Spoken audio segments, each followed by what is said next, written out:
the EU's miscalculation could see Boris Johnson emerge victorious in the Brexit trade deal standoff. Politics and economic expert Jacob Kierkegaard of the Peterson Institute for International Economics warned the EU against making a dire mistake at this stage in Brexit talks with the UK. While speaking on CNBC, Mr. Kierkegaard claimed the EU may not be preparing for Boris Johnson's response to their dare to the Prime Minister. He claimed Mr. Johnson would rather walk away from the talks than compromise and cave to the EU on their demands in the talks. Due to this, Mr. Kierkegaard argued the EU is miscalculating the mood in the British government and in the country.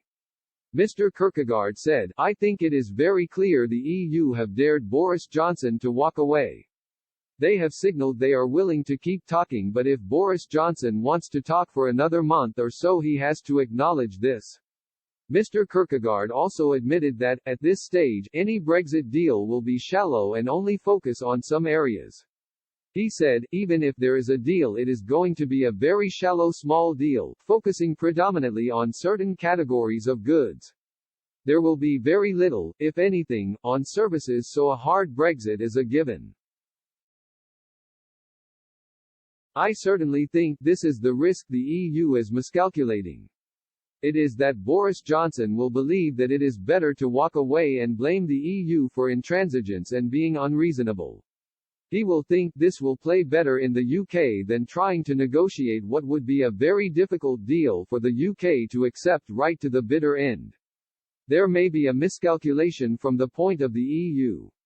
Mr. Kierkegaard also argued the EU believes they have the upper hand in the Brexit trade talks. He insisted not only due to their position on some of their red lines but due to the November US election. He said, the EU believes they have the upper hand here. They called, very explicitly, for the UK to make the necessary compromises, and as they survey the next month or so, they probably look at a UK government that is going to be further meshed down by the COVID-19 pandemic. They are looking at a possible win for Joe Biden and therefore further isolation of Brexit Britain. These are ultimately things they believe will strengthen their position.